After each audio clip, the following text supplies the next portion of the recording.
A darkness without a single point of light surrounded the scholar. Some distant part of his mind knew the underground cell was not truly endless, but the distinction no longer mattered. He could not move, and he could barely remember what remained of his own body. Then a voice emerged from the dark. Greetings. There should have been no one else in that prison. Even so, the scholar tried to answer. The effort produced only a broken sound. His tongue had been torn away long ago, and the memory returned only after the pain reminded him. The unseen speaker told him not to struggle. It had watched everything: the loss of his tongue, his eyes, his fingers, and finally his legs. The voice described each injury with a strange mixture of gravity and amusement, as though cruelty itself had become too ordinary to deserve surprise. The scholar listened without anger. His mind had been damaged almost as thoroughly as his body, and he had forgotten the same truths many times. He could not even tell how long he had been chained beneath the earth. The voice continued to test the edges of his memory. When he tried to turn toward it, he remembered that heated iron had destroyed both eyes. When he tried to touch his face, he discovered again that his fingers were gone and one hand ended at the wrist. When he attempted to rise, the chains shifted around a body that no longer possessed legs. Each discovery arrived as though it were new. That was the true depth of his ruin. The torturers had not merely taken pieces of flesh. They had shattered the continuity of his mind. Pain surfaced, vanished, and returned without order. He could not separate yesterday from a month earlier, or memory from the present. The unseen speaker supplied what he had forgotten. Red-hot tools had been used, so the wounds would close before blood loss granted him release. His fingers disappeared one by one. His legs were removed in stages over many days. The process had been designed not to kill him, but to leave enough life for the next torment. The scholar did not ask why the voice knew so much. A person reduced to that condition had little room left for suspicion. Instead, he thanked it whenever it answered, as though simple conversation were an act of kindness. The response amused the presence, but not cruelly. Its strange cheerfulness seemed natural, making the darkness more unsettling than open malice would have been. At last, one thought rose above the haze. What happened to my family? The voice answered without mercy. His eldest sister, Helena Ashbourne, had been beaten to death by her husband. His second sister, Lillian Ashbourne, once celebrated as a gifted swordswoman, had fallen into the hands of bandits after her Dantian was destroyed. With no strength left to defend herself, she had taken her own life rather than endure what followed. The scholar rejected the words. His family had once stood at the summit of the Midland realms. His brothers were renowned for their intelligence and martial skill. Powerful warriors had served the clan, and no common criminal should have been able to touch one of its daughters. Your clan no longer exists, the voice said. Your brothers tore it apart while fighting for the position of clan head. The scholar insisted that he had known nothing. He had left his birth family, married into another clan, and lived quietly among books, music, paintings, and gardens. He had never sought power. He had never interfered in worldly affairs. How could a harmless scholar be responsible for the ambitions of others? The voice grew colder. Do you truly expect me to believe that? It reminded him who he had been before he chose seclusion. Without celestial sight, he could understand events 1,000 li away. Without divine power, he could calculate what would happen 1,000 days into the future. Compared with him, the greatest historians and strategists of earlier ages had been merely accomplished men. The voice asked when he had helped his mother, Lady Margaret Ashbourne, organize hundreds of medical texts into 25 volumes. He had been 4 years old. It asked when he had written a remonstrance to Emperor Adrian IV and caused a new farming method to be spread across the realm. He had been 5. It asked when he had read the stars, predicted a devastating drought, and persuaded the authorities to store enough grain to save millions. He had been 6. Each answer tore away another layer of fog. Memories returned, followed by the truth he had buried beneath a lifetime of silence. He had known. When he left the Valamont sword clan, he had already seen the struggle that would consume it.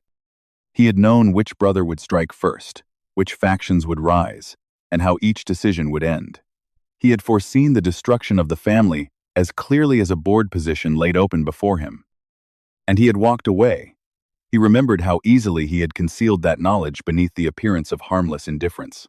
Whenever someone asked about the clan, he spoke of books or music. Whenever political tension rose, he withdrew to his garden. Others believed he was too detached to understand the world, and he encouraged that belief because it freed him from responsibility. His brothers had possessed talent, ambition, and powerful followers. One was patient enough to build alliances for years. Another inspired warriors through strength and fear. Their rivalry had been visible long before he left, and Adrian had calculated not only that it would become violent, but which marriages, debts, and wounded prides would feed it. He could have warned Lord Alaric Ashbourne, the clan head. He could have placed conditions on the succession, separated the factions, protected his sisters, or simply remained where his presence forced the others to restrain themselves. A few sentences from him at the right moment might have changed everything. Instead, he had called non-interference wisdom. After a long silence, he asked about his younger sisters. Celine Ashbourne had tried to restore the family's honor by hunting demonic criminals. She eventually challenged an old monster far beyond her strength and died. Her twin sister, Clara Ashbourne, lost her mind from grief, wandered the streets, and froze to death during a night of cold rain. The voice then offered what it called good news. His youngest sister, Nora Ashbourne, was still alive. Hope rose in him before the answer crushed it. Nora Ashbourne had become dependent on narcotics to escape reality. To pay for them, she worked in a pleasure house in Valemont. The scholar laughed, wept until blood filled his throat. When the convulsions passed, he tried to defend himself. Those people had chosen their own paths. He had resolved long ago to sever every bond with the mortal world. He wanted only to live without desire or conflict, like the sages who passed through history and left nothing behind but a teaching. That was why he had become known as the Swordless Scholar. Though born as the eldest son of a sword clan, he had refused to hold a sword. He had hidden himself among books and believed that withdrawal was virtue. Then he remembered his wife, Eleanor Marlowe. Their marriage had never been warm, but she had never treated him with cruelty. Although she suffered because a man believed to be useless had married into her family, she still gave him a quiet place to live and asked nothing in return. Gratitude was one of the few bonds he had allowed himself to keep. He remembered the quiet courtesies that had defined their marriage. Eleanor never demanded affection he could not give. She arranged his residence, protected his privacy, and defended his scholarly habits even when her relatives mocked him. They did not share a bed or speak of love, yet she treated his withdrawal as a choice worthy of respect. In return, he offered almost nothing. He noticed the pressure building around her family and calculated the dangers ahead. But he kept those conclusions to himself. He told himself that warning her would pull him back into the world he had renounced. The gratitude he felt became another excuse for silence rather than a reason to act. The voice told him that Eleanor had eventually lost a political struggle. Her supporters were driven out, and she was forced into the hands of Damien Voss, the Dread King. She resisted to the end, maimed the man who tried to possess her, and walked to her execution, laughing without fear. The scholar whispered that she had lived without shame, yet heaven had not protected her. Heaven was not what she needed, the voice replied. She needed you. The word struck deeper than any instrument of torture. The scholar confessed that he had once divined his own fate. He had been born under the star of heaven's bane. If he entered the affairs of the world, he believed countless people would shed blood because of him. By refusing to act, he had thought he could escape that destiny. The voice asked whether he still failed to understand. The prophecy had already come true. Everyone close to him had suffered, not because he raised a sword, but because he refused to raise one when it mattered. Even then, the scholar tried to surrender the future to heaven. The voice erupted in fury. Heaven and earth are not benevolent. They do not care whether a human life ends in peace or agony. If people will not save one another, no one will. The scholar clung to the belief that evil would eventually bring its own punishment. Heaven's net was vast, he argued. It might appear loose, but nothing escaped it forever. The darkness answered with laughter so violent that the chains fixed through his body rang against the stone. Then light opened before his ruined eyes, and the voice showed him the truth discovered by cultivators in the ancient age of myth. Those people had once believed, as he did, that a universal law of cause and consequence waited beyond mortal sight. They cultivated until they became immortals, only to learn that the law they trusted did not exist. When people died, their souls and spirits returned to nature. There was no guaranteed afterlife, no court of judgment, and no hell that waited for every criminal. Some wicked men were destroyed by the enemies they created, but many lived richly and died content. Countless good people suffered until the end, while those who exploited them inherited the happiness they had stolen. The vision did not offer a single dramatic example that could be dismissed as an exception. It showed generation after generation. A cruel official died, surrounded by wealth, after condemning innocent families. A merchant built prosperity from famine and passed his fortune to beloved children. A murderer escaped every enemy and grew old in comfort. Beside them appeared people who lived honestly and received nothing for it. Farmers watched their children starve after paying impossible taxes.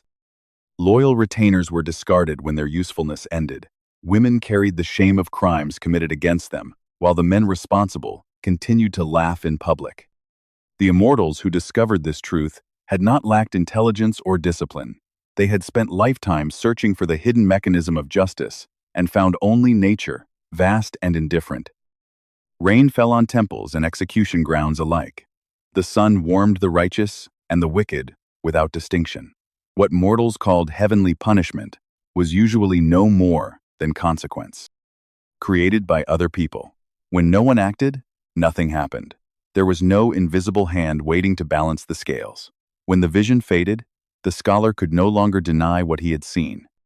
If only people could save people, then only people could punish people as well, the voice asked. Do you want the power to judge those who deserve judgment? He answered yes.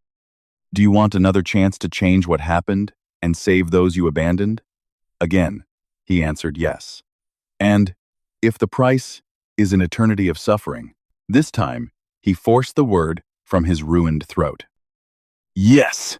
The chains shrieked as he thrashed against them. He swore that those who treated another person's pain as entertainment would pay for their choices.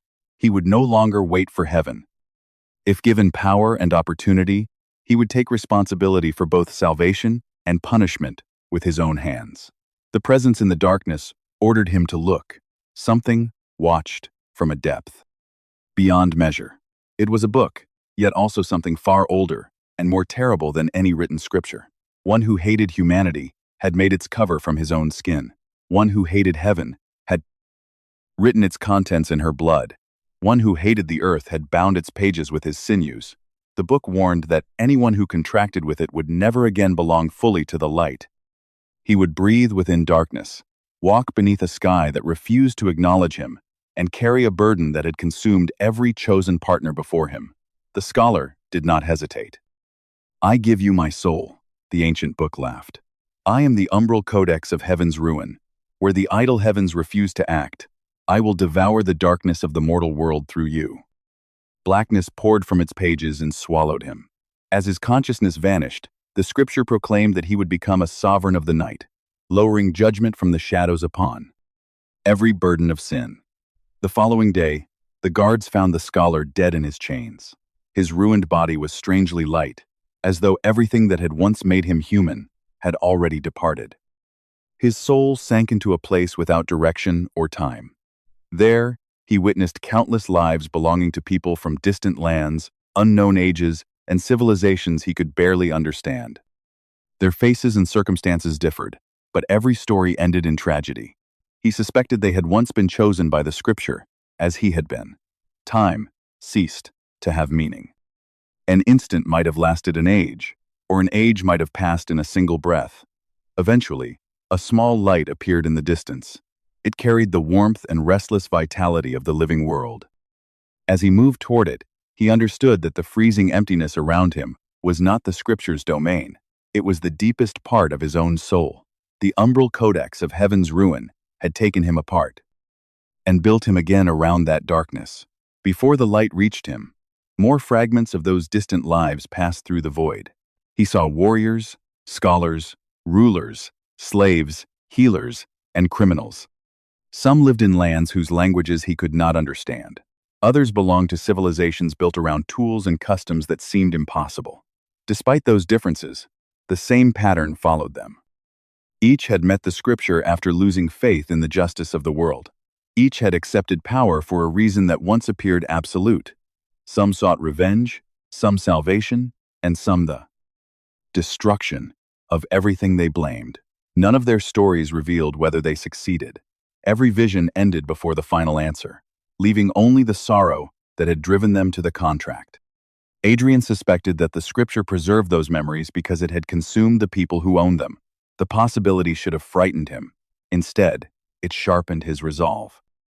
A weapon dangerous enough to devour its wielder was still a weapon, and he had already spent one life refusing to use the tools in his hands. The moment he accepted the truth, he opened his eyes. He woke with the ease of someone rising from a peaceful afternoon sleep. The agony of the prison felt distant, but the heavy current resting inside his dantian proved it had not been a dream. Demonic energy, cold and dense, coiled within him like a sleeping creature. He raised one hand. 5 pale, uninjured fingers opened and closed at his command. His eyes were whole. His legs rested beneath him. Not a scar remained on the body that had been dismantled piece by piece. Only then did he look around. Books covered the walls of an elegant bedroom. The scent of ink, paper, and old wood filled the air. He knew the position of every volume without needing to inspect the shelves. This was the room he had used as a child in the Valamont Sword Clan. The scripture had promised another opportunity, but he had expected no more than escape from prison. Instead, it had reversed time. A laugh escaped him. It began softly, then filled the room. Until the demonic power in his dantian stirred in answer. He had returned. Joy quickly gave way to calculation. He had returned to a past he remembered, but the moment he changed one choice, everything after it could change as well. His memories were invaluable, not infallible. End quote. By comparing the books on the shelves with their former arrangement, he identified the date within a few breaths. He was 17 years old, and it was the 2nd month of the year. The clan still stood. His sisters and Eleanor Marlowe were alive, and every tragedy he remembered remained in the future.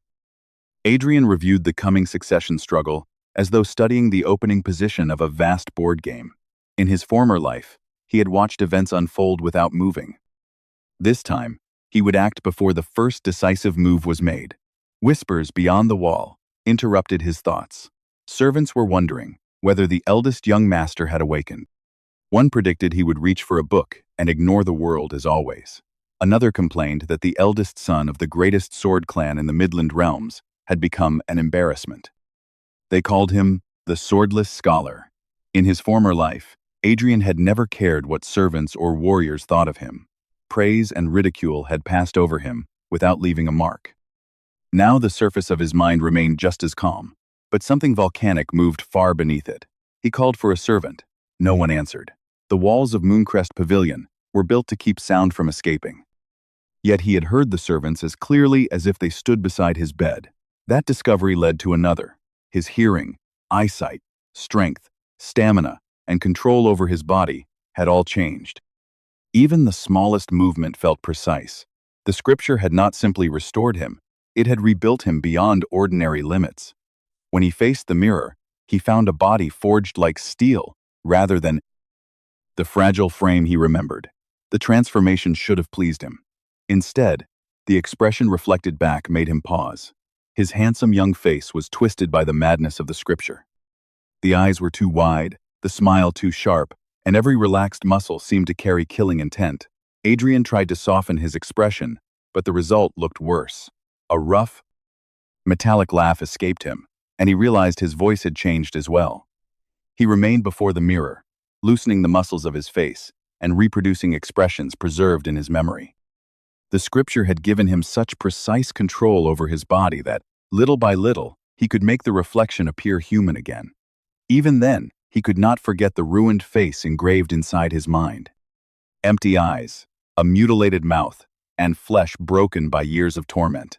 The mirror showed a handsome young man, but the person who had returned was no longer the man who once hid from the world. When the expression finally satisfied him, he opened the door and stepped outside. Sunlight washed over him. For a moment, he forgot the servants, the clan, and the future. Barefoot in the courtyard, he spread his hands and stood beneath the open sky like a tree that had waited 1,000 years for warmth. The servants cleaning nearby offered shallow bows. They were accustomed to a master who ignored disrespect, and at first, they treated his strange behavior as another harmless eccentricity. Then the atmosphere changed. No command had been given, yet their conversations faded. Their movements slowed. Sweat gathered in their palms as an invisible pressure settled over the courtyard. Adrian kept his eyes closed and said, "Summon every servant assigned to Mooncrest Pavilion." The men obeyed before they had time to question why. Mooncrest Pavilion had once been considered an enviable assignment. The residence was enormous, but the master rarely received guests, cared for much of the garden himself. His wardrobe was simple, his meals were small, and he almost never demanded entertainment or ceremony. Compared with the crowded homes of other heirs, the workload was light.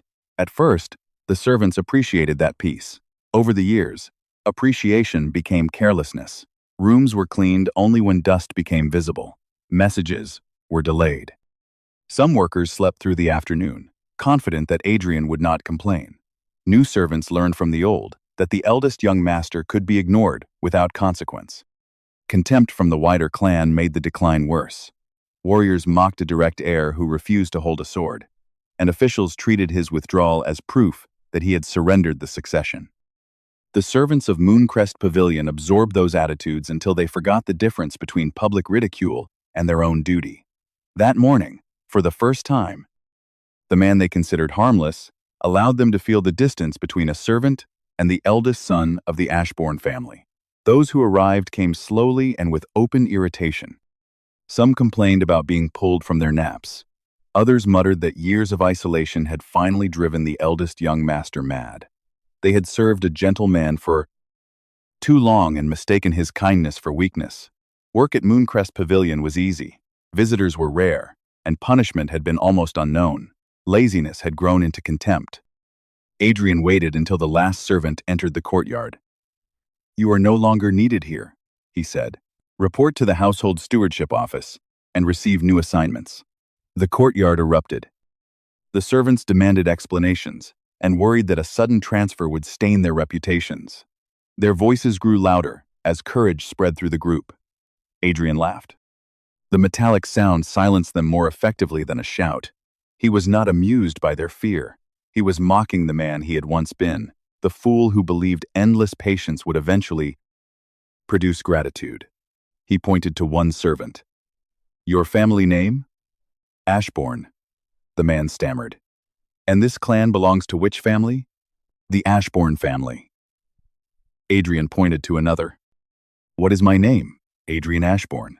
A third servant was forced to answer the final question. "And what position does Adrian Ashbourne hold?" "The eldest young master." Adrian smiled, but no warmth reached his eyes. "Then tell me, what should I call servants who defy the eldest young master of the Ashbourne family? Have you mistaken yourselves for the owners of this clan?" Every face lost its color. The entire group dropped to the ground and begged for mercy. Adrian raised one finger to his lips. The courtyard fell so quiet that even breathing became cautious. "Your indiscipline was born from my neglect, so I will not punish you for it. Pack your belongings and leave immediately." The servants thanked him with desperate sincerity. The contrast was almost amusing. Kindness had earned complaints, while pressure earned gratitude. Their dismissal served more than one purpose. Several of them reported his movements to rival factions. Adrian had known about those spies in his former life, but had never cared. Now he removed their eyes without giving their masters a reason to become alarmed. There was no need to beat the grass and startle the snake.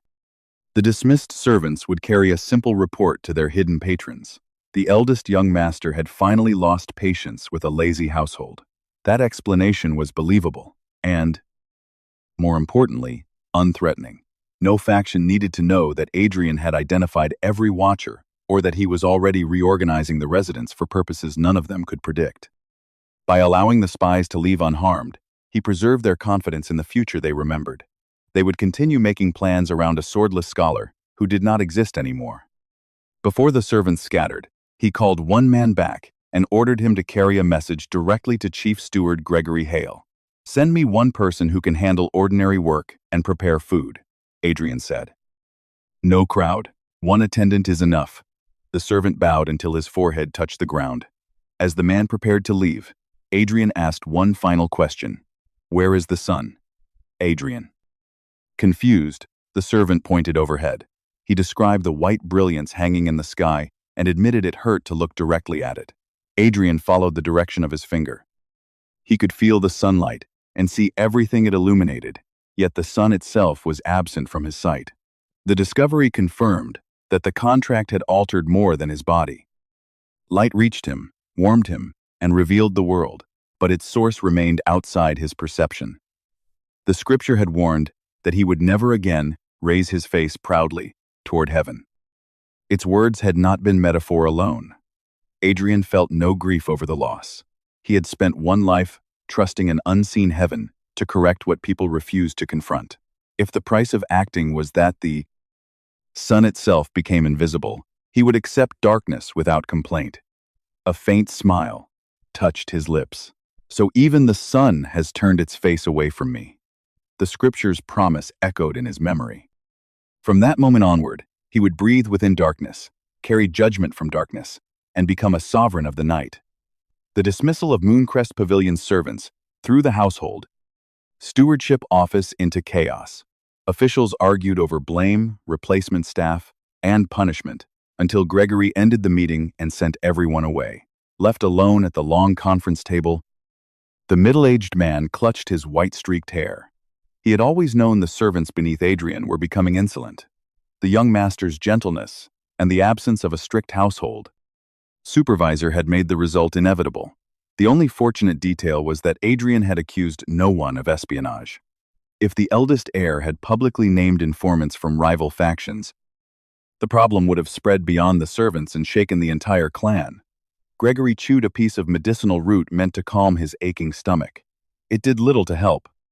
The ancestral estate received powerful visitors from across the Midland realms every day, and managing its countless servants was difficult, even in peaceful times. With the succession unresolved, every appointment had become political. The period when a person could remain safe by standing on the sidelines was ending. After a long moment of thought, Gregory summoned a maid and gave a quiet order. The summons surprised the Hall of Envoys. Evelyn Hart was not a maid normally sent to carry casual messages.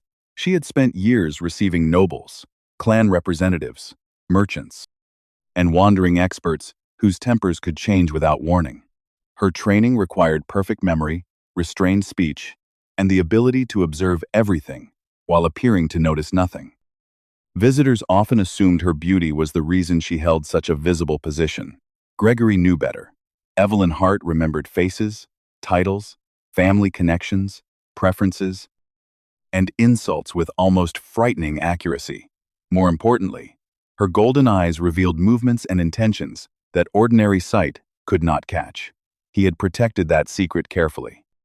In a clan already divided by succession, a servant, capable of reading lips across a crowded hall and sensing subtle changes in energy, would become either a prized tool or a target. A short while later, a young woman entered his private office and bowed. Her name was Evelyn Hart. Although she wore the uniform of a maid, her beauty and composure made the room seem brighter. Long black hair fell neatly down her back, and her pale irises were so light that they appeared almost golden. Those unusual eyes gave her an exotic air, but the calm depth of her gaze kept anyone from mistaking her for someone frivolous. Gregory had found Evelyn on the street years earlier and raised her within the clan. He had no children of his own, and his affection for her was closer to that of a father than a superior.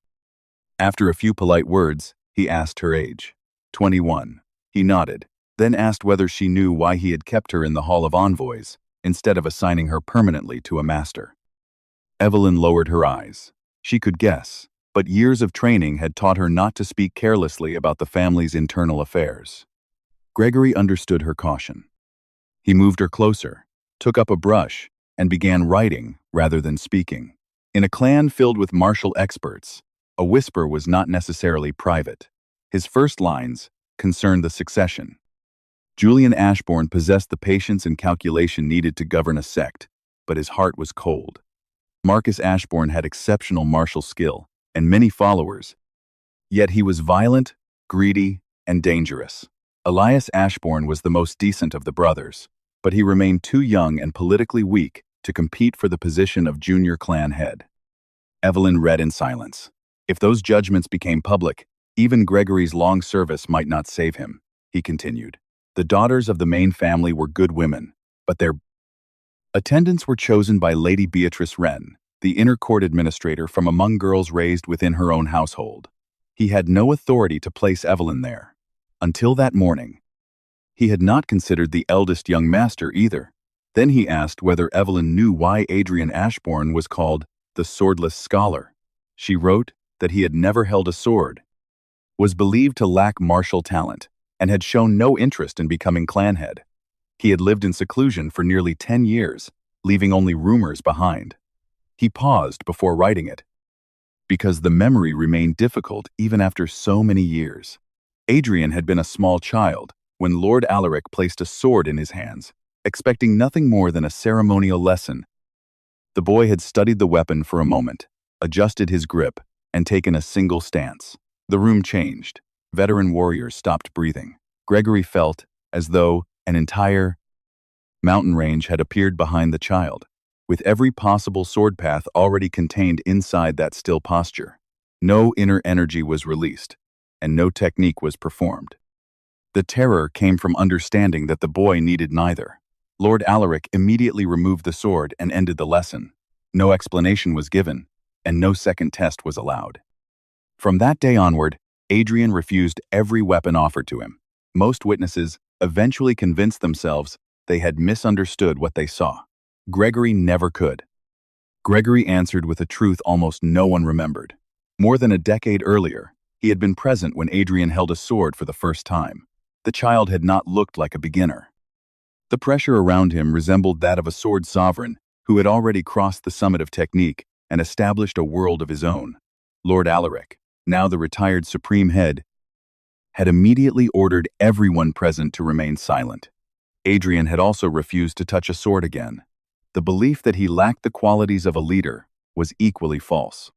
Before entering seclusion, the young boy had frightened the people closest to Lord Alaric more than any adult rival.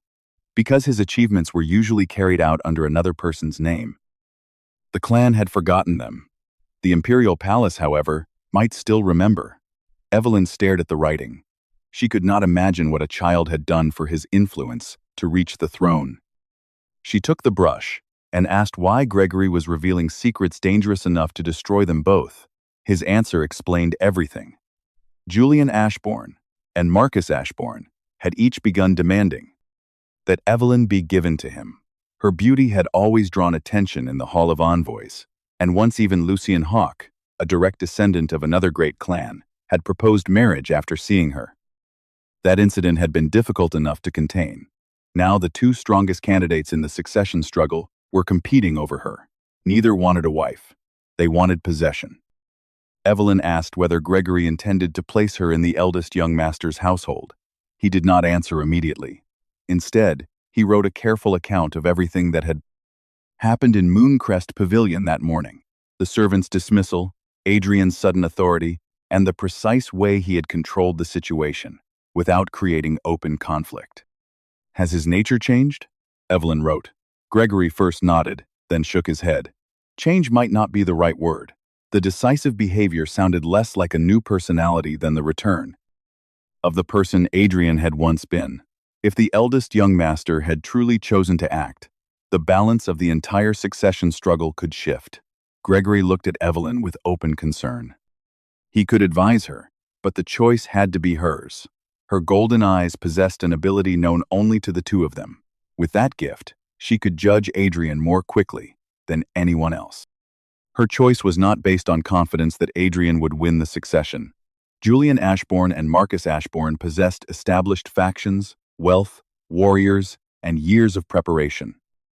Mooncrest Pavilion possessed an empty road, neglected walls, and a master most of the clan regarded as useless. Gregory was not asking Evelyn to choose the strongest household. He was asking which master was least likely to destroy her. Refusing both brothers was no longer a real option, and Adrian's sudden change offered the only uncertain path left.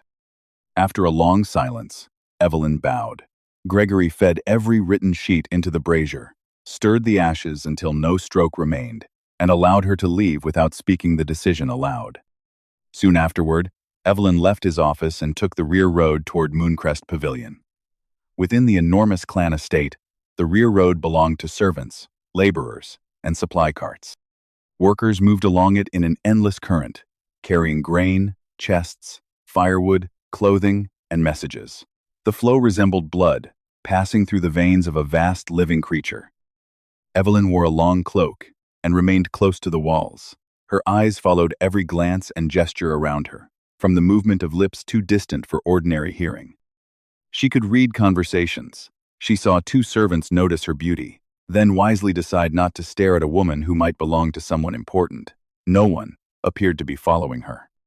She doubted Julian or Marcus would waste skilled agents on a single maid, but she refused to relax until she reached a place their hands could not easily enter. The route took far longer than Evelyn expected. The Valamont Sword Clan was less a household than a city enclosed within private walls.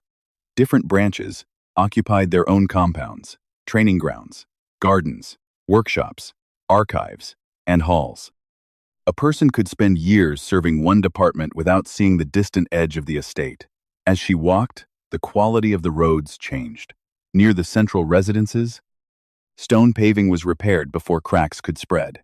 Servants wore clean uniforms, and every cart moved according to a schedule. Farther toward Mooncrest Pavilion, the paving became uneven. The walls showed age, and traffic thinned until her footsteps sounded unnaturally loud. The contrast explained more than any rumor. Adrian had not merely withdrawn from political life. Resources, attention, and ambition had gradually flowed away from him, leaving an enormous inheritance occupied by almost no one. The outer wall of Mooncrest Pavilion eventually appeared ahead. Evelyn had heard that the eldest young master's residence occupied an enormous corner of the estate, yet its scale still shocked her.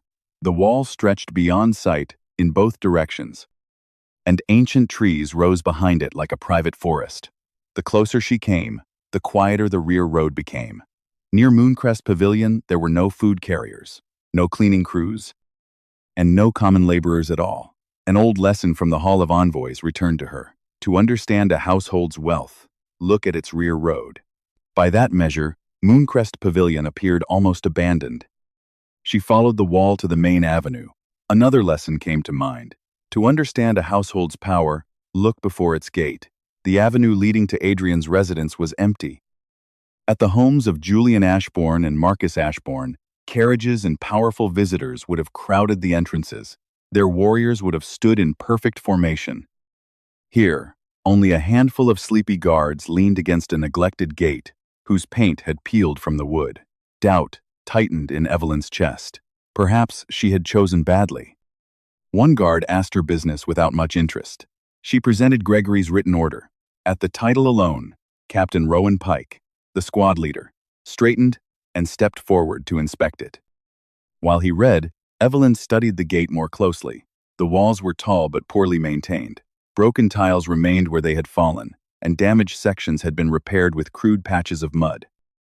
Everything suggested that the eldest young master had been forgotten by his own clan. Then, a wave of inner energy passed across her body like several invisible blades. Evelyn almost reacted. Only long discipline kept her expression still. The source was the same group of guards she had dismissed as useless. They were not ordinary gatekeepers. Every one of them was a concealed expert. The wave examined whether she possessed inner energy, carried a weapon, or approached with killing intent. A normal maid would never have sensed it. Cold sweat slid beneath her cloak. Of course, the direct heir of the Valamont Sword Clan would not be left unprotected, no matter how much the clan mocked him. Rowan returned the order with perfect courtesy and commanded the gate opened. As Evelyn passed through, he added one warning: "Do not leave the forest path." She bowed and continued. Once she was far enough away, the guards resumed their careless voices. One wondered why the Swordless Scholar needed a personal maid. Another made a crude joke about whether a man who never used a sword possessed any other weapon worth mentioning. Evelyn heard every word. Their contempt confirmed that the experts guarded Adrian because of duty, not loyalty. Even if Gregory was right about his hidden ability, how much could one isolated man accomplish? Then her eyes perceived the formation. At first, her gift revealed only small irregularities, lines of energy connecting roots beneath the road, stones positioned at intervals too precise to be natural, and branches bending against the direction of the wind. As she looked deeper, those fragments joined into a structure of terrifying scale. Some formations confused the senses. Others trapped intruders or released hidden weapons. This one appeared capable of doing all three, while also controlling temperature, water, and the flow of spiritual energy across the entire residence. The warm spring surrounding Mooncrest Pavilion in the middle of winter was merely its gentlest function. Evelyn could not determine who created it or how old it was. The formation seemed to continue below the soil and above the treetops, enclosing the land like a second sky. Even the hidden experts at the gate would have been unnecessary against anyone who stepped off the permitted path. The forest itself was an array. Every tree, stone, stream, and slope formed part of a barrier so immense and intricate that Evelyn could not begin to understand it. She had seen defensive formations before, including arrays designed to kill intruders, but nothing approached the density surrounding Mooncrest Pavilion. Only the narrow path beneath her feet remained clear.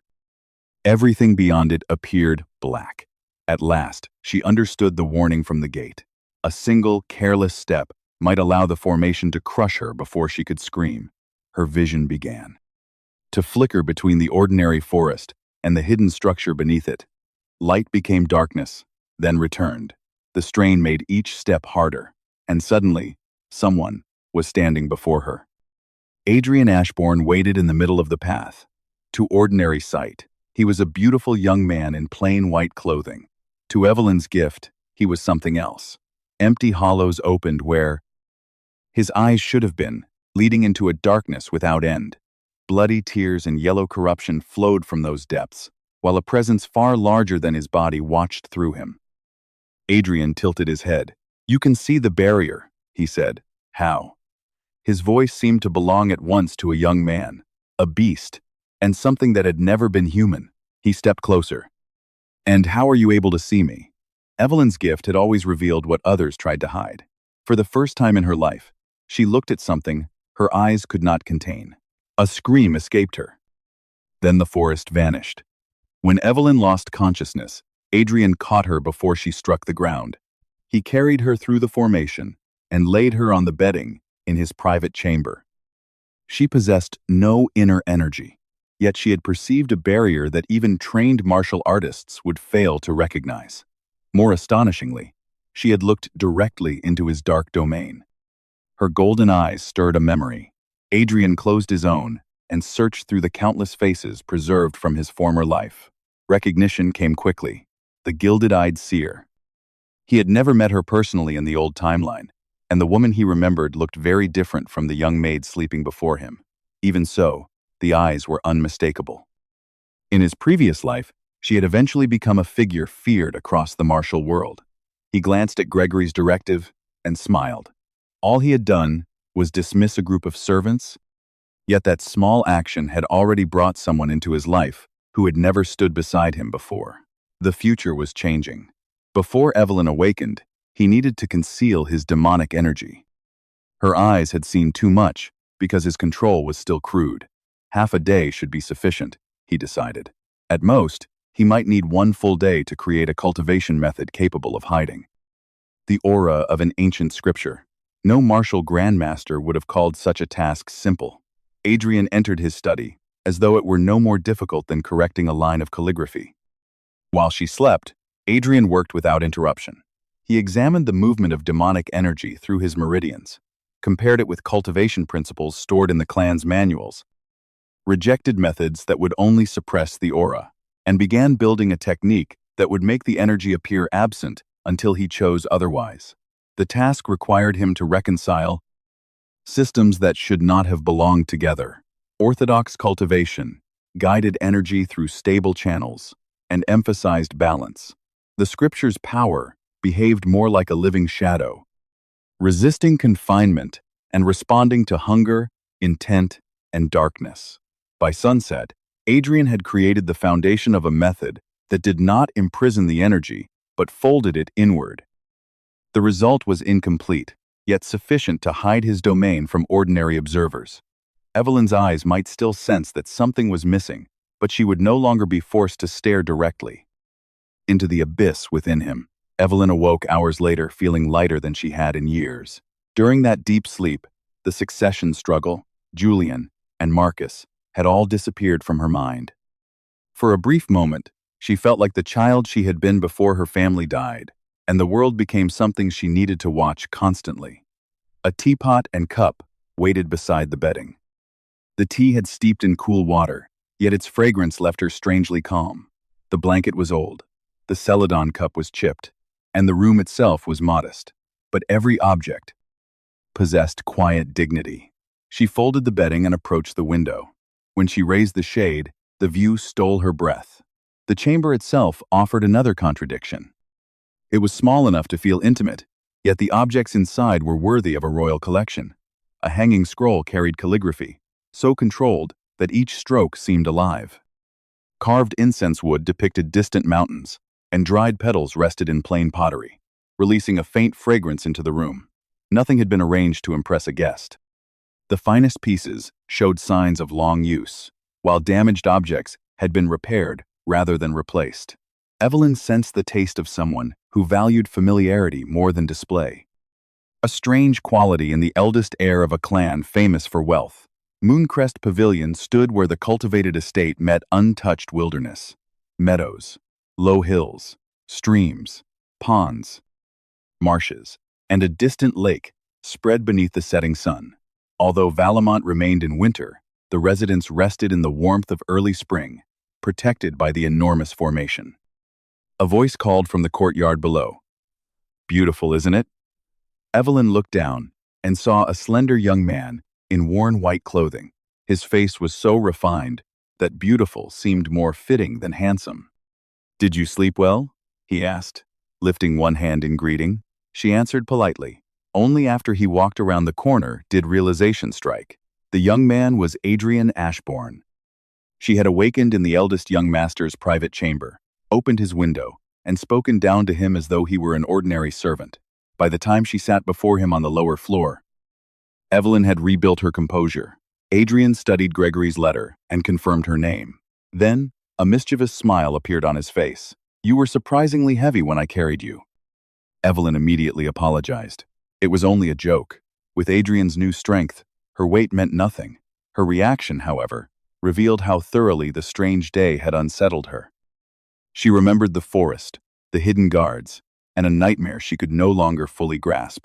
Something terrible had stood before her, but her mind had buried the details to protect itself. Adrian explained that he found her unconscious on the path and brought her inside before the winter night could harm her. Evelyn knelt and bowed to the floor. She promised never to forget that he had saved her life. "Stand," Adrian said, "and do not decide matters before I do." She looked up in confusion. He unfolded the directive.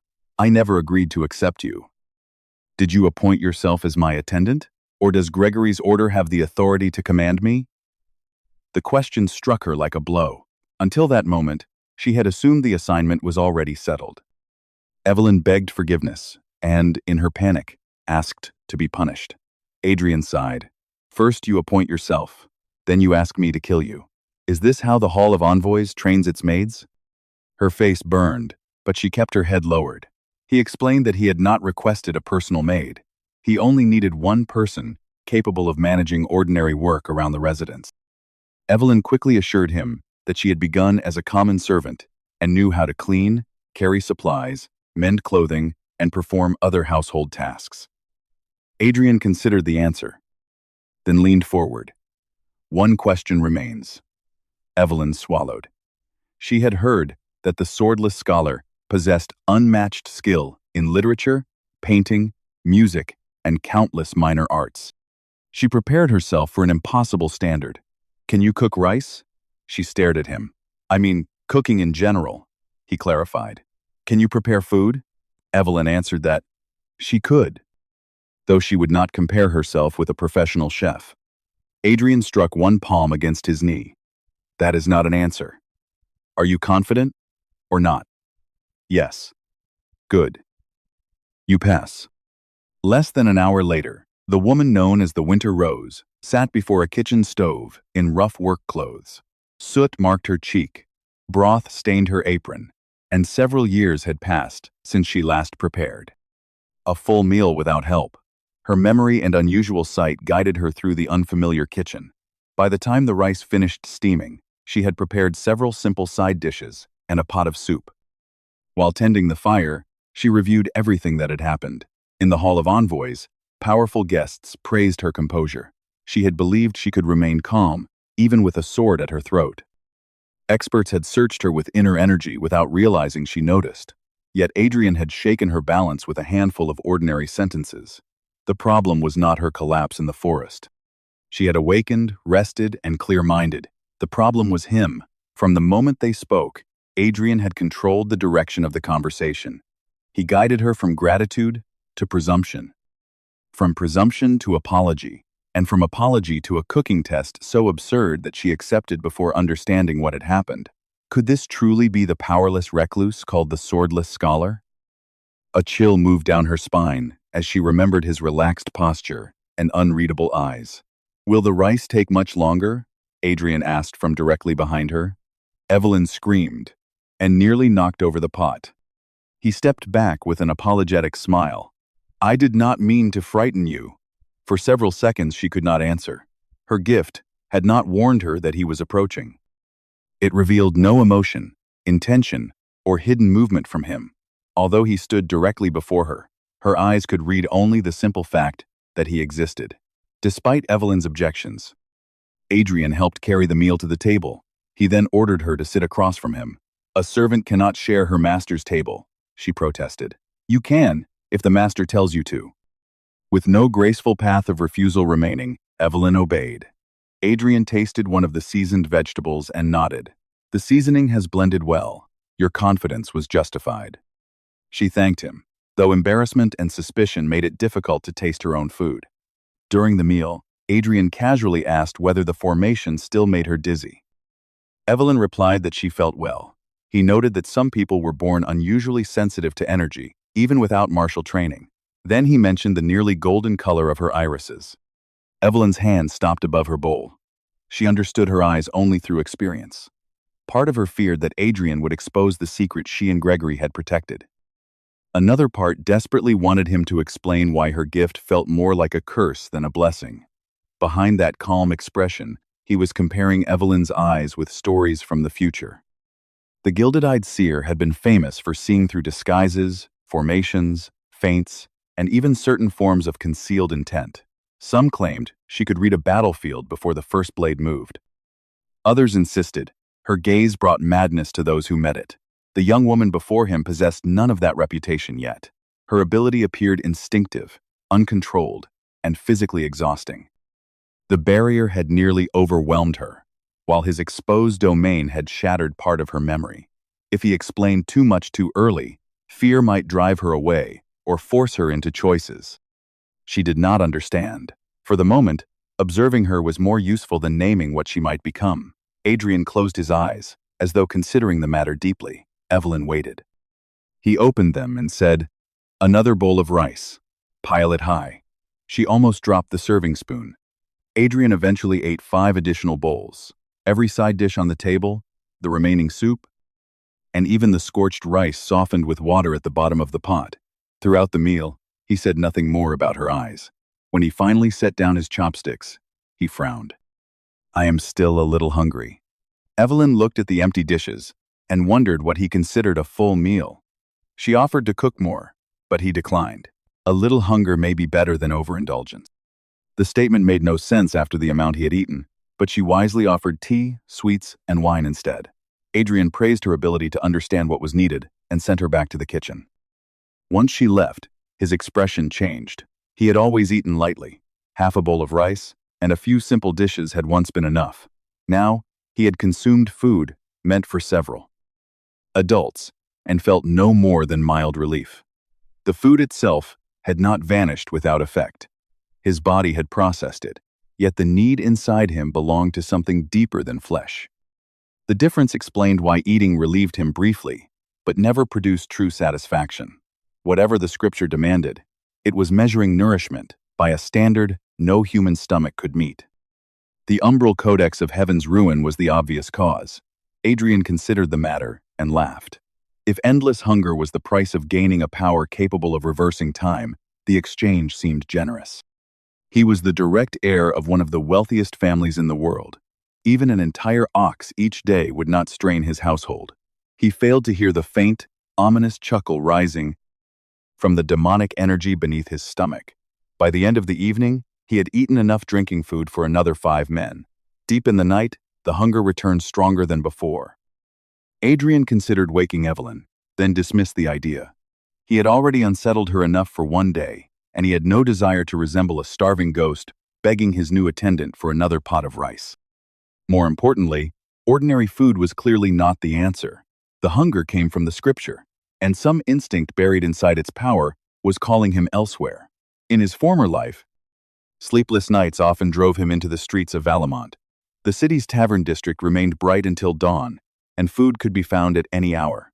Back then, leaving the clan estate had required passing guards who followed him with obvious reluctance. Tonight, he did not approach the gate. He stepped outside and felt the world shift. A heartbeat later, he stood at the top of the tallest conifer in Mooncrest Pavilion. The branch beneath his bare foot was too thin to support a child, yet it swayed no more than it would beneath a falling leaf.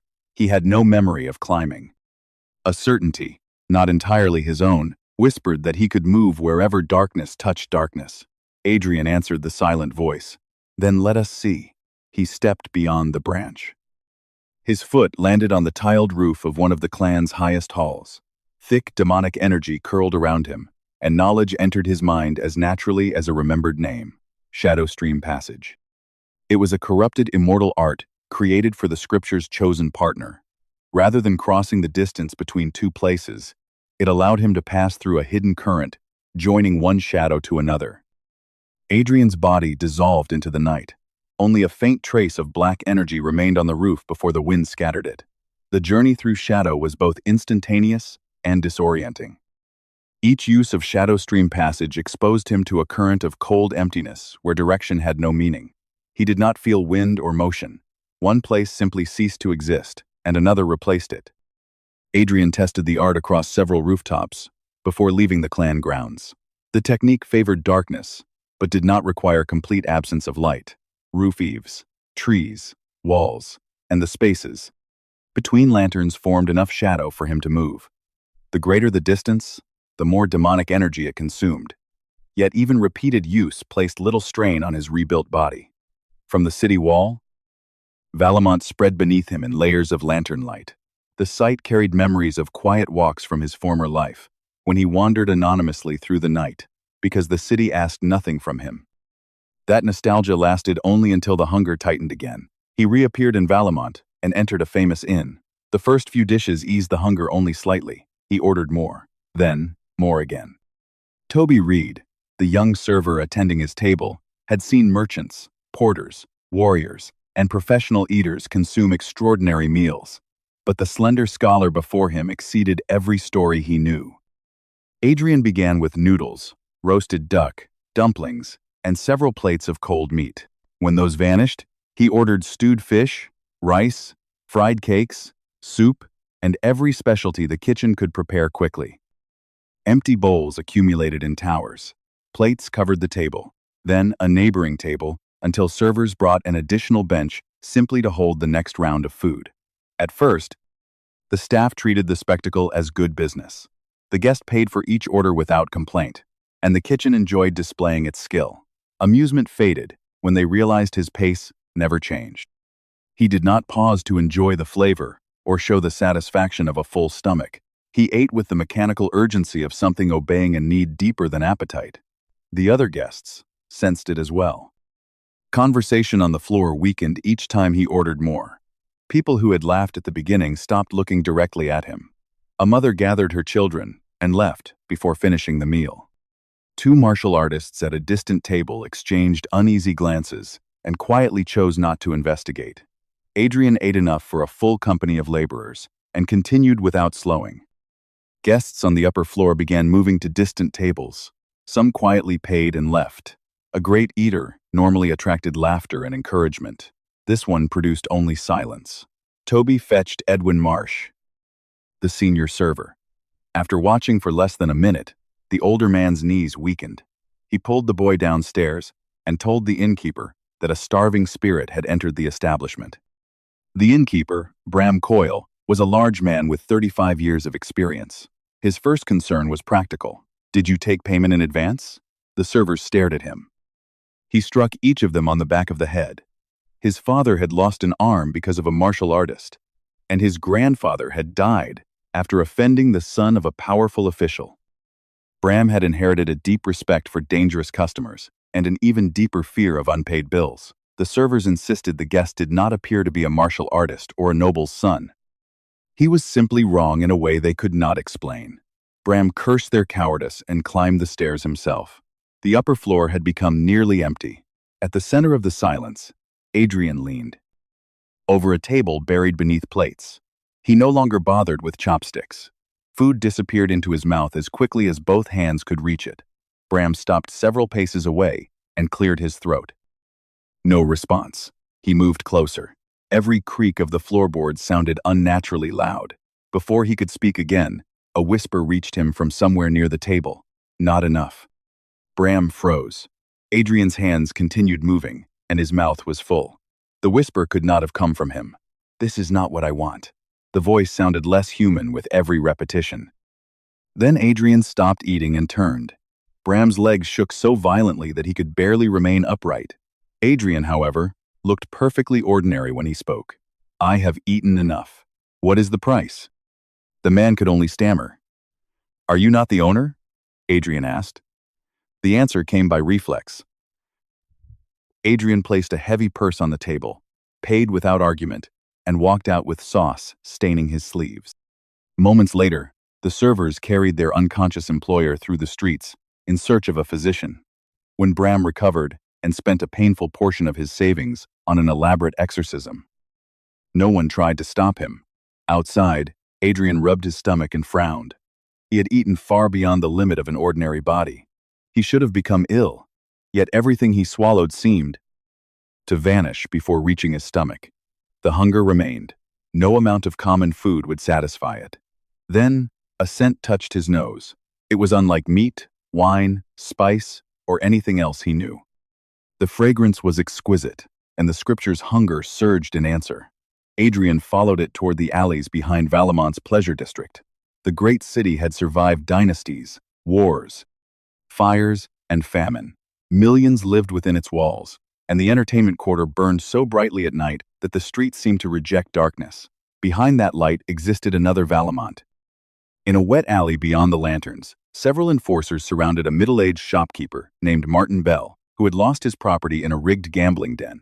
They beat him until he could no longer resist, then searched his clothing and found the wooden tablet bearing his address and family record. With that tablet, they could take his shop, his wife, and his children. The desperate man begged them to leave his family alone. His pleas only amused them. The criminals worked beneath the name of an underworld leader named Silas Greaves, known as the Gilded Leech. None had met the man directly, but his reputation gave even low-level thugs authority over the helpless. They arranged kidnappings, human trafficking, extortion, and murder, while carefully avoiding any job connected to the martial world. That caution had kept them alive. A thin whistle drifted through the alley. The melody changed without warning from mournful to playful, then from playful to violent. Madness seemed to live inside it. One enforcer shouted into the darkness and demanded that the hidden person reveal himself. The others drew blades and added threats of their own, but their voices sounded weak beside the whistle. Their leader, Rafe Cutter, ordered silence. He understood enough to know that someone capable of disturbing the mind through sound alone could not be treated as an ordinary stranger. Clasping his hands, he called respectfully into the alley. "Which senior has come? If we have offended you, please allow us to understand how." The whistle stopped. The silence that followed was worse. One man dropped his weapon. Another nearly struck at a shadow. Their leader repeated his greeting while fighting to keep his hands steady. A figure appeared at the far end of the alley. The newcomer wore the plain robe of a scholar and walked with loose, unhurried steps. Darkness concealed his features until he came closer. Then blue fire opened inside his eyes. These men knew the expression, ghost fire. They had seen hatred burn in the faces of mothers whose children they stole and lovers forced to watch each other die. Until that night, it had always been a metaphor. The flames in Adrian's eyes were real. He smiled, and his teeth seemed too sharp for a human mouth. "At last," he said, "I found the source." The scent came from them. The criminals saw only fragments of what followed. The alley stretched far beyond its true length. Lantern light vanished behind walls that had not existed a moment earlier. The debtor they had beaten crawled away unnoticed, while the men turned their weapons toward whispers coming from every direction. Adrian did not consciously build the illusion. His demonic energy answered instinct, sealing the space and magnifying fear already present in their minds. The scripture's hunger guided him toward each heartbeat as clearly as a flame in darkness. By the time the last man understood that escape was impossible, the alley no longer belonged to Valamont. It belonged to Adrian. The world went black. When Adrian opened his eyes again, he was sitting in a vast underground chamber filled with stone coffins. Faint shafts of light descended from a ceiling too high to see.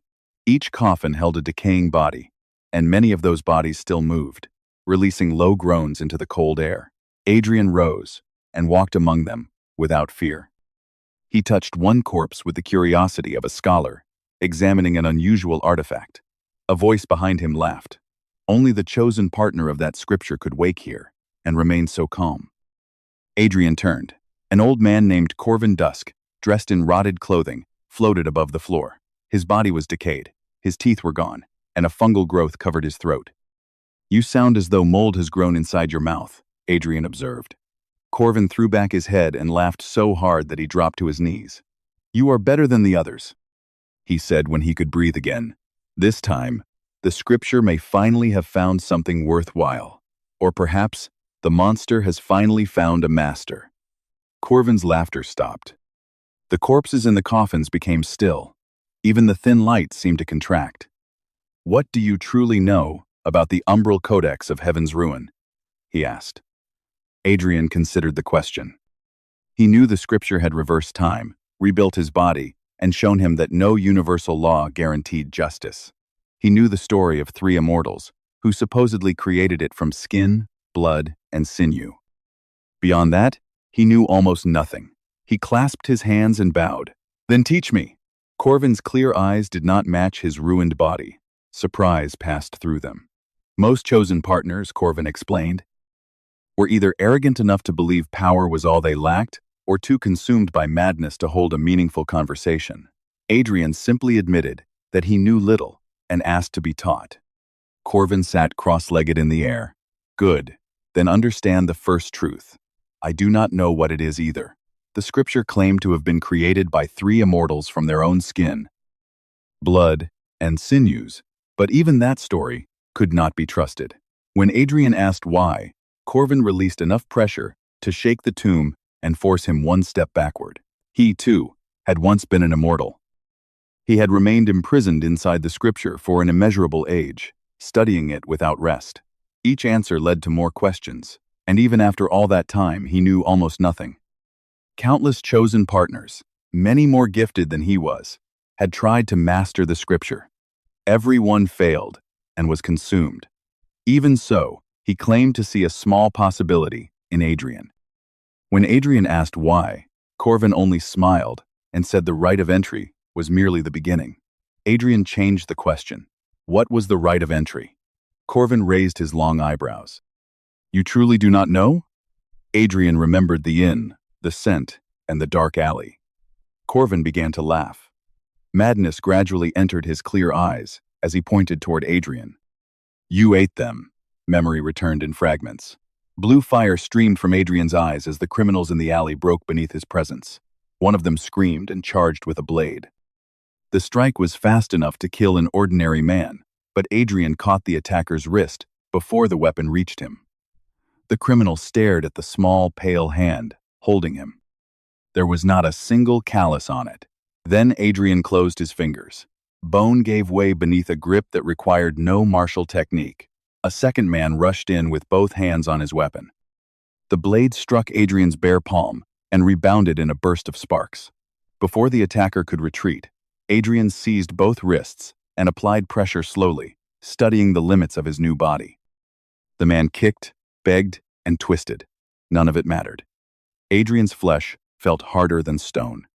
When the criminal collapsed, Adrian ended his life with the same cold efficiency. There was no refined sword art in the movement, only overwhelming physical strength. Then pale hands emerged from the darkness beneath the corpse. Dozens reached upward. Some were small enough to belong to children, others thin with age.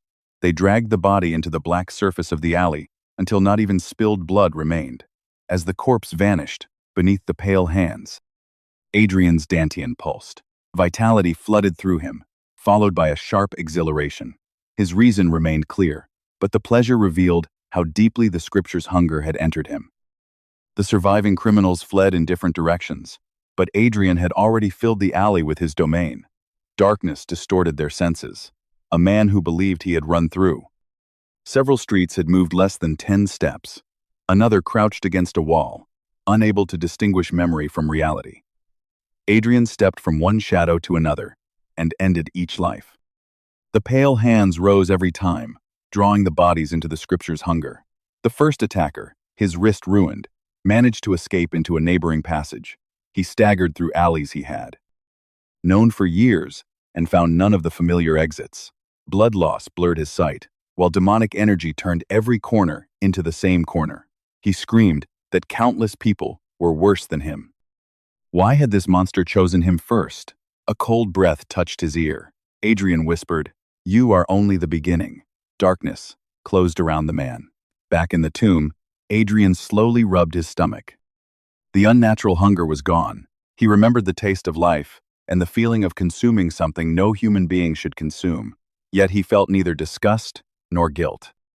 After hours of emptiness, the simple relief of being satisfied overwhelmed every other reaction. Corvin explained that consuming the wicked was the first and final demand placed on the scripture's chosen partner. The greater the evil Adrian devoured, the more of the scripture's power would awaken. Adrian accepted the arrangement. It gave power in proportion to what it received. He then asked whether the act required his own mouth. The hands that emerged from the ground had clearly belonged to something else. They are starving spirits, bound inside the scripture, Corvin said. Within a domain created by your demonic energy, they can touch the physical world. They will help you hunt, restrain, and feed. Stone dust fell from above. The narrow beams of light began to close. Their meeting was ending. Corvin's body faded into the darkness until only his eyes remained, burning with the same blue fire that lived inside Adrian. "Good hunting," Corvin said. Adrian gave him a respectful bow. Whatever that creature had become, it had once reached a height far beyond mortal understanding. More importantly, it possessed knowledge Adrian needed. Absolute darkness swallowed the tomb. Evelyn opened her eyes the following morning, at the exact hour she always did. Her sense of time had long been unusually precise, perhaps another effect of her golden eyes. The room provided to her was far better than common servant quarters. It was quiet, spacious, and furnished with objects chosen for comfort rather than display. No night shift maids came and went. No patrol captain passed outside the door. The stillness revealed how carefully Adrian had once treated the people who served him, even though those same people eventually repaid him with contempt. She had awakened once during the night from a vague nightmare. For an instant, the dreadful presence she encountered in the forest seemed to surround her again. By morning, she convinced herself it was only the barrier's lingering effect. Evelyn dressed and went to the kitchen before dawn. After witnessing Adrian's appetite, she knew a normal breakfast would not be enough. In less than one day, She had already learned several things about her new master. She also learned that Mooncrest Pavilion did not behave like an abandoned household, despite its empty appearance. Fresh vegetables grew in carefully tended plots. Water channels remained clean. Firewood was stacked beneath covered sheds, and storage rooms held fine grain, tea, wine, preserved food, medicines, and household goods gathered over many years. The servants had neglected their duties, but Adrian had quietly maintained the parts of the residence that mattered to him. The garden was not wild. It was cultivated to resemble wilderness. The old furniture was not worthless. Many pieces were rare antiques worn by long use. Even the chipped cups and plain cooking tools had been chosen with discernment. Evelyn began to understand that poverty was not the reason Mooncrest Pavilion lacked display. Its master simply had no interest in proving wealth to visitors who never came. The first thing she learned was that Adrian had little patience for formality. He entered the kitchen, carrying vegetables he had harvested himself, and announced that they would prepare breakfast together. Evelyn objected, but he ignored her and began washing produce with the familiarity of someone who had worked there for years. He was genuinely useful, which made the situation more difficult rather than less. Every time the eldest young master reached for a knife or lifted a pot, she felt as though she were allowing a royal guest to scrub the floor. When she asked whether he intended to make her share his table again, Adrian looked surprised. "Not only today," he said. "We will eat together from now on." Before she could object, he held out a spoon and asked her to taste a simmered dish he had prepared. The second thing she learned was that the main building containing his private chamber was dangerous in an entirely different way. Later, she brought tea and sweets to the study. Adrian told her to leave the tray outside, but duty made her insist on carrying it in. The moment she opened the door, she turned around and walked back out. Ancient bamboo slips covered the floor. Their titles identified them as martial arts manuals, some old enough to be priceless. Famous secret texts she had heard mentioned only in whispers lay open beside them as though they were common notebooks. Reading even a few lines without permission could cost an intruder her eyes, tongue, or life. Evelyn placed the tray outside and informed Adrian through the closed door that she had reconsidered. "Wise," he answered cheerfully. None of those manuals had been scattered there the previous day. Apparently, martial arts had become his newest interest. The thought was unsettling.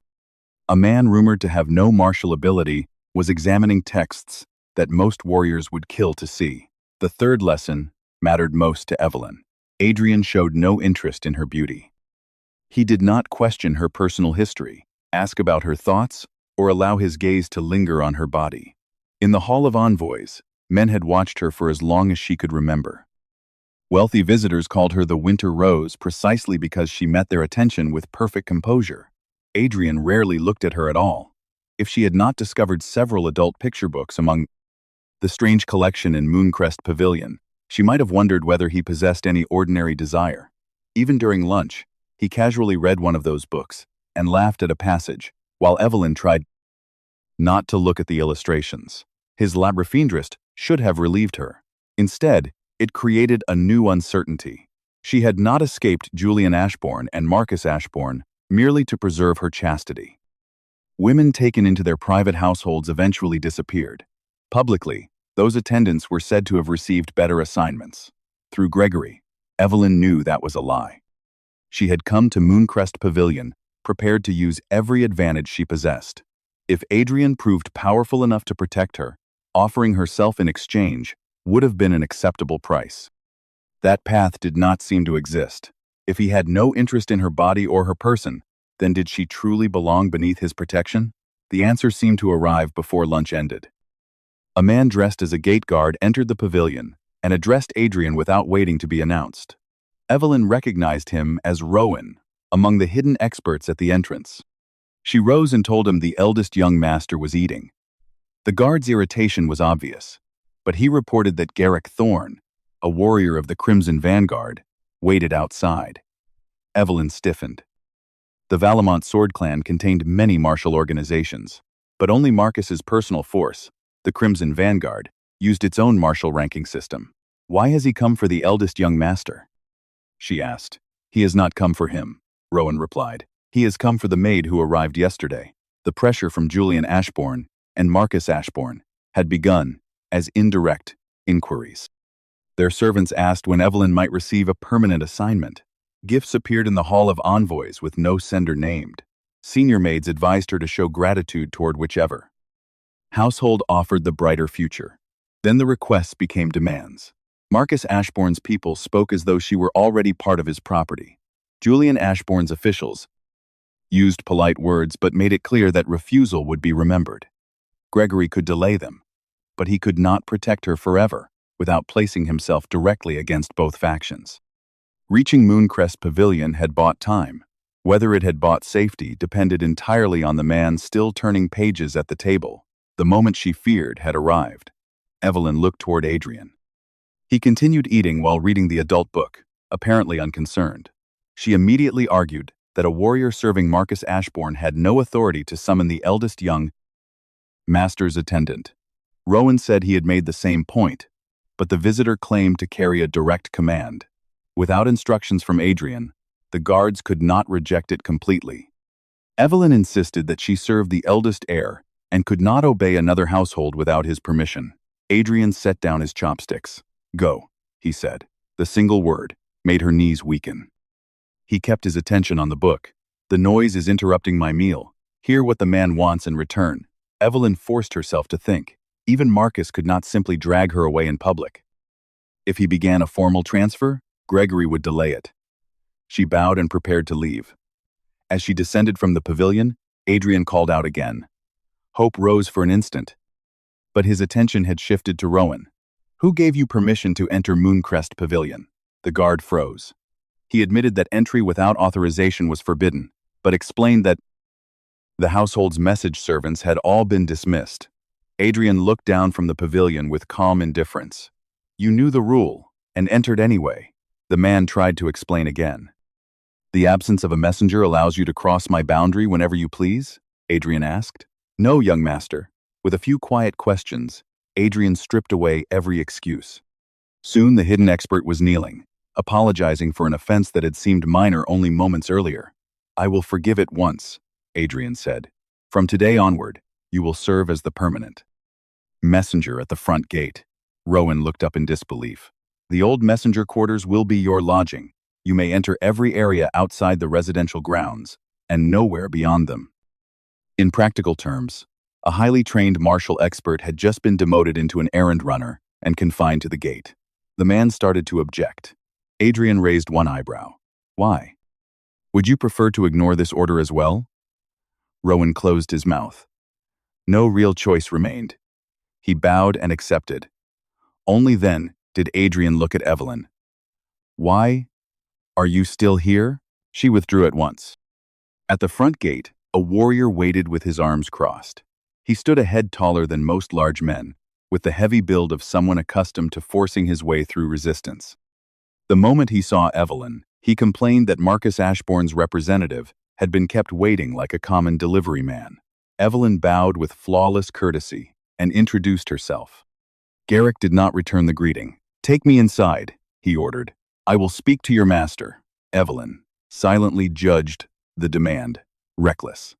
The disguised experts around the gate watched with open interest, none showing any intention of helping him.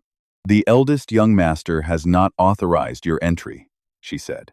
"If your business concerns me, state it here." Her gaze remained lowered, her posture controlled. The calm dignity that had earned her the name Winter Rose returned, now that she faced an opponent she understood. The warrior cursed and stepped toward the boundary stone. "Stop." No one appeared to draw a weapon. One instant the guard stood empty-handed. The next, several blades pointed at the visitor from different angles. He recoiled and raised both hands. Behind Evelyn, the newly appointed messenger sat near the gate with his head in his hands. He explained, without hiding his irritation, that Mooncrest Pavilion was a restricted zone. Anyone crossing without permission required first-rank security authority or higher. "You do not have it," he added. "That is your only warning." Garrick stepped back. The guards returned there, swords to their sheaths so smoothly that the weapons seemed to vanish. After clearing his throat and attempting to recover his dignity, The visitor focused on Evelyn. "Marcus Ashbourne has summoned you. Come with me." "No." The direct refusal surprised him. Evelyn continued in the same even tone. "Marcus Ashbourne does not determine where the eldest young master's attendants serve." "You are a slave," the warrior snarled. "You do not decide anything. I am stating the rules of the main family. If my master orders you to come, then that order is the rule." He reached for her. Evelyn took one measured step backward, placing herself fully inside the boundary. To seize her, he would have to enter Mooncrest Pavilion, beneath the swords of the hidden guards. The man's face darkened. "My name is Evelyn," she said calmly. "Not slave." His toes shifted as though he wanted to lunge. The amused expressions of the gate expert stopped him, grinding his teeth. He promised that her arrogance would disappear once she stood before Marcus. Until then, she should guard her body carefully, because his master disliked possessions another man had already used. Evelyn bowed just enough to remain formally correct. "I will not trouble you with a long farewell."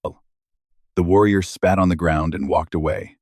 Only when his back disappeared down the avenue did Evelyn allow herself to breathe. The force of his presence had been difficult for someone without inner energy to withstand. Her legs wanted to collapse, but another visitor was already approaching. The departing warrior and the newcomer exchanged contemptuous looks as they passed. That brief hostility revealed the second man's allegiance before he introduced himself. He was Alistair Vane, steward of Hawthorne Hall, Julian's residence. Unlike the warrior, the steward possessed no visible martial training. He wore expensive but restrained clothing, carried a folded fan despite the winter cold. His narrow eyes assessed the gate, the hidden experts, and Evelyn in a single sweep. She greeted him as the attendant of the eldest young master. He opened his fan and studied her over its edge. "I did not come to speak with a maid. Guide me to your master." Evelyn apologized and said Adrian was not receiving visitors. The steward's fingers tightened around the fan. "Do you understand that I come as the representative of Julian?" Her expression did not change. "I understand. And you still refuse?" "I have conveyed the situation." The man recognized at once that she remained outside rather than retreating into the forest, because Adrian had never actually forbidden visitors. Evelyn was using the forest gates rules and the uncertainty of the guards to create protection that had not been formally granted. He called her impudent and shameless, then turned to Rowan with a much more courteous expression. "Has the eldest young master truly refused all visitors?" Rowan looked briefly at Evelyn. She held his gaze without pleading. No one answered. The steward produced a sealed letter bearing Julian's mark. As the person responsible for delivering it, he declared that he had no choice but to enter personally. Rowan released a weary sigh and rose. "The eldest young master is not receiving visitors," he said at last. "He reprimanded me for entering without permission only moments ago." The steward studied him, understood that the warning was genuine, and clicked his tongue. "Then deliver this." Evelyn reached for the letter, but he kept hold of it. He asked Rowan to confirm that she carried it properly to Adrian. The guard looked deeply unwilling to become involved in another household's dispute, yet finally nodded. Only then did the steward release the envelope. He leaned closer to Evelyn. "Whatever little schemes you form inside that head, remember this: you are still within Julian's palm." Evelyn held the sealed letter against her chest and bowed. "I will not accompany you farther." The steward snorted, greeted the guards, and departed. The contrast between the two messengers lingered after they left. The warrior relied on force and assumed fear would make every rule bend around him. The steward never raised his voice, but each polite sentence carried a trap. One represented Marcus's violence. The other reflected Julian's patience and calculation. Evelyn understood why Gregory considered both households dangerous. A woman, taken by Marcus, could be broken openly. A woman taken by Julian might disappear behind perfect procedure, leaving no moment when anyone could point to a clear crime. The sealed letter in her hand was proof that Mooncrest Pavilion had already entered their attention. Neither faction would accept her choice simply because she crossed a gate. Future visits would be more careful, and the pressure would eventually move beyond threats. Once both visitors were gone, one of the disguised experts remarked that Marcus's warrior and Julian's steward were equally unpleasant. The others agreed and then nodded to Evelyn with unexpected approval. They did not know her circumstances, they said, but she had shown unusual courage for someone without martial training. Their voices no longer carried the laziness of common guards. For the first time, they addressed her as the experts they truly were. Evelyn thanked them sincerely. It was a small gain, but in a place where she possessed no allies, even the respect of the gate guards mattered.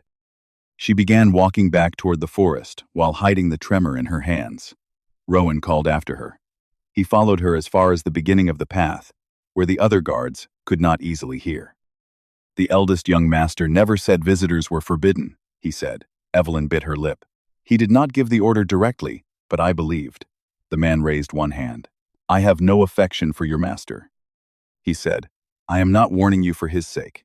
You are young enough to be my daughter, and you are standing in the middle of a struggle that will crush anyone who misunderstands her position. Evelyn bowed and promised to remember his advice. The guard scratched his scalp, frustrated by his own lack of eloquence. A lifetime with the sword had not taught him how to speak gently, but it had taught him how to recognize hesitation. You know, the eldest young master could have protected you with one sentence, he continued. He could have ordered both men away before you reached the gate. He chose not to. Evelyn replied that she was only a maid. She had no right to demand protection, merely because she had entered his residence. Rowan shook his head. That is not what I mean. Ask yourself why you came here. Do you intend to serve Adrian Ashbourne, or do you only intend to use his name until the danger passes? The question struck harder than the warrior's threats. He reminded her that she had spoken at the gate as though she already knew Adrian's will, even though she had known him for less than a day. Evelyn could not answer. She remembered the sealed letter and asked whether he needed to accompany her to confirm its delivery. Rowan gave a bitter smile. Handle it yourself. I have enough trouble finding a way out of the position your master just gave me. Then he turned back toward the gate. Evelyn remained at the edge of the forest path, with the sealed letter in her hands. She had claimed Adrian's authority at the gate, even though he had never forbidden visitors, and he could have protected her with a single order, but had chosen not to. Rowan's question exposed what she had avoided since entering Mooncrest Pavilion. Had she truly come to serve Adrian Ashbourne, or had she only borrowed his name as protection against Julian Ashbourne and Marcus Ashbourne? Cooking, cleaning, and obeying orders did not answer that question. Loyalty meant remaining after the immediate danger passed. Evelyn knew too little about Adrian to decide easily. Her golden eyes could not read him, his hidden power terrified her, and his intentions remained uncertain. Yet he had saved her, treated her without contempt, and never tried to possess her. She looked toward the pavilion beyond the trees, unable to take another step. Did she wish to give Adrian Ashbourne her loyalty, or did she merely wish to protect herself?